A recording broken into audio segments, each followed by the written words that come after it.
तो रिसेंटली दीपिका पादुकोण को union ministry of health की तरफ से इंडिया की first ever mental health ambassador बनाया गया, बिकॉज वो खुद भी डील कर चुकी है मेंटल हेल्थ प्रॉब्लम से एंड वो इस चीज के लिए 10 सालों से काम कर रहे हैं अपने एनजीओ के जरिए। पर बहुत सारे लोगों को ये चीज फेयर नहीं लग रही। जैसे कि लोग लिख रहे हैं, what sort of joke is this, Narendra Modi sir and JP Nadda sir, are you devoid of clinical psychiatrist who have work for years contributing towards mental health care of millions of patients that you had to appoint a Bollywood clone as an health care ambassador? There are many worthy people actually doing something about mental health rather than this poster lady. So now mental health awareness need glamour more than expertise. Shouldn't a psychiatrist or mental health professional be representing such an important cause who works in this field every day? So mostly लोगों को यही दिक्कत है कि दीपिका के पास कोई degree नहीं है, कोई नॉलेज भी नहीं है कि different type of mental health problem से कैसे डील करना है। Like someone said, is she a doctor? Is she a trained counselor? What has Deepika Padukone ever done for mental health awareness other than whine about her own depression? किसी ने ये share किया था 15 Indian psychiatrists,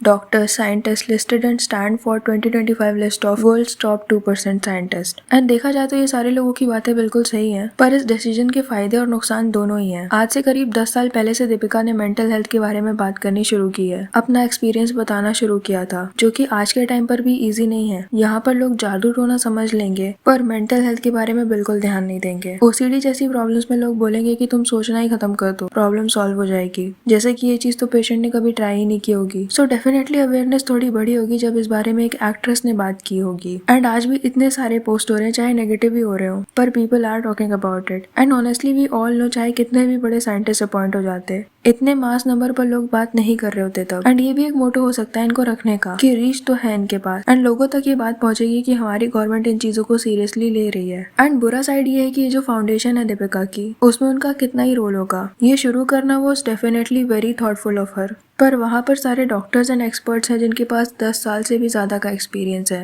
and आपको उनसे personally contact करना होता है। ये साइड बस आपको उनसे कनेक्ट कराने में हेल्प करती है। दीपिका ने आज तक अपनी मेंटल हेल्थ के बारे में बहुत सारी बातें कही हैं, पर उनका अपना एक्सपीरियंस उन्हें इस चीज का एक्सपर्ट नहीं बना सकता ना कि वो इस चीज के बारे में कुछ वैल्यूएबल बोल पाएंगे। This is just not her expertise. शायद जिस लेवल पर कोई एक्सपीरियंस डॉक्टर बोल पाए, जिन्होंने डिफरेंट डिसऑर्डर्स के बारे में स्टडी किया हो। ऐसे तो हनी सिंह को भी बाइपोलर डिसऑर्डर हुआ था, उनकी कंडीशन काफी ज्यादा सीरियस थी एंड बड़ी मुश्किल से उनकी लाइफ बचाई गई था यार। वो बड़ा डार्क फेस था, मैं बात नहीं करना चाहूँगा। जब मैं 7 साल बाइपोलर डिसऑर्डर और साइकोटिक सिम्टम्स में घर पर रहा हूँ 5.5 साल, तो वो बहुत मतलब मैं तो एक वक्त पे मौत से इतना डर के भी फियर में चला गया था मैं। फियर सिम्टम्स आते रहे बहुत ज़्यादा। इस लाइट से भी डर लग रहा है, झूमर से भी डर लग रहा है, ये हो जाएगा वो हो जाएगा ये हो जाएगा। तो ऐसा लगता था कि होता था कि यार मौत ही आ जाए।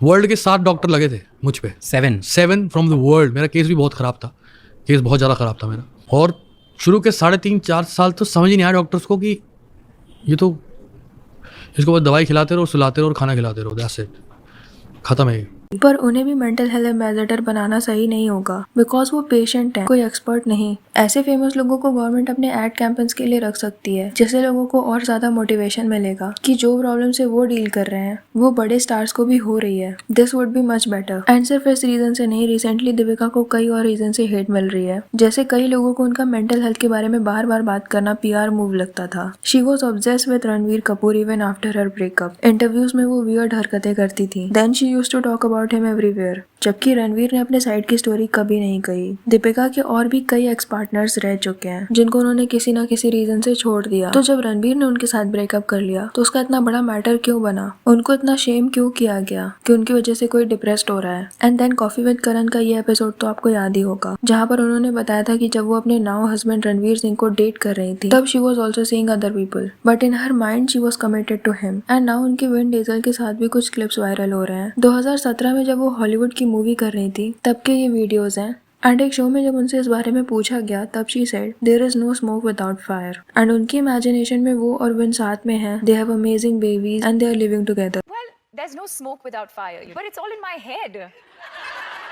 You know? So yeah, I mean, in my head, I think like, yeah, like we're together and we have this amazing chemistry and we live together and we have these amazing babies. जबकि इस interview से 2 साल पहले उनकी engagement Ranveer Singh के साथ हो चुकी थी। सो मे बी वो ये सब हॉलीवुड में और ज्यादा टिकने के लिए कर रही हो, या फिर ये मूवी के लिए एक PR मूव हो, पर ये डिसरेस्पेक्टफुल तो था अपने पार्टनर के लिए। उन्होंने रिसेंटली अपने और संदीप रेड्डी वांगा की कंट्रोवर्सी को भी एड्रेस किया है, पर उन्होंने सिर्फ 8 आवर शिफ्ट के बारे में बात की है कि कैसे कई मेल एक्टर्स सिर्फ 8 घंटे काम करते हैं, पर इस चीज को कभी इशू नहीं बनाया गया। पर उन्होंने जब ये सेम डिमांड रखी तो इसे इशू बना दिया गया, which is very true. But ये पूरा मैटर नहीं है, और भी कई एलिगेशंस लगाए गए थे उन पर, जिनके बारे में उन्होंने बात नहीं की, जैसे कि वो और पैसों की डिमांड कर रही थी, प्रॉफिट शेयर मांग रही थी, which was not possible. And वो कम टाइम तक काम करेंगी तो ऑफ कोर्स और डेज शूटिंग बढ़ेगी, तो वो उसके लिए एक्स्ट्रा चार्ज कर रही थी। ऑल्सो जब तक वो इस मूवी में थी तब तक ऐसे PR आर्टिकल्स आ रहे थे, it's the most well written female part in the world of Sandeep Reddy Vanga. Deepika was surprise with the nuances in not just the script but also in her character. She has loved the part and is excited to team up with Sandeep Reddy Vanga for the first time.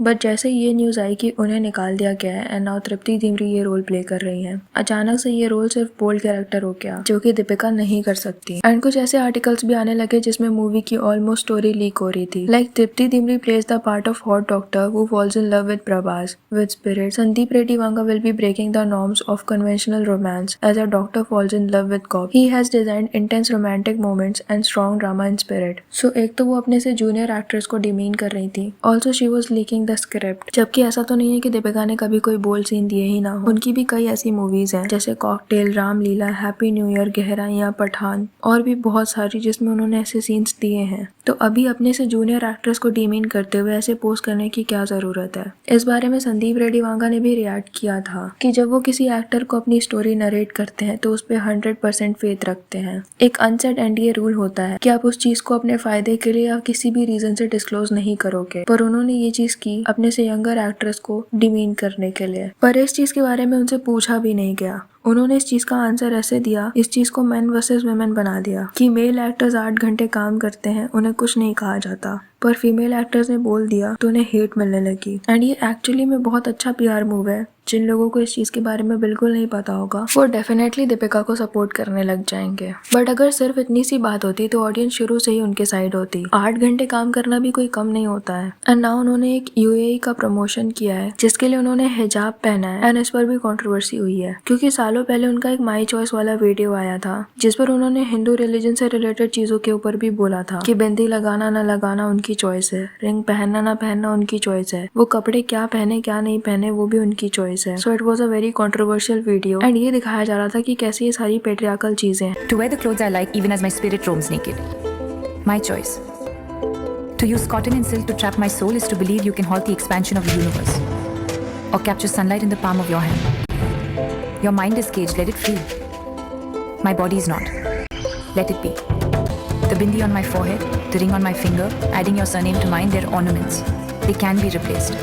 पर अभी years later जब उन्हें ये promotion मिला है तो उन्हें कोई प्रॉब्लम नहीं हो रही है हिजाब पहनने में, खुद को कवर करने में, क्योंकि यहाँ पर वो चूज नहीं कर सकती कि वो पहने या ना पहने, क्योंकि वहाँ के मॉस्क के कुछ रूल्स होते हैं, वहाँ पर कवर करना मैंडेटरी है, which is fine. Her religious place के कुछ रूल्स होते हैं, पर यहाँ पर उनकी हिपोक्रेसी दिख रही है कि दीपिका के जो पर्सनल बिलीव्स है वो उतने भी स्ट्रॉन्ग नहीं है। Being an actress she cares more about her business and money. By the way क्या लगता है आपको इस बारे में, कमेंट सेक्शन में जरूर बताना। वीडियो पसंद आए हो तो लाइक कर देना और ऐसी और वीडियोस के लिए मेरे चैनल को सब्सक्राइब कर देना।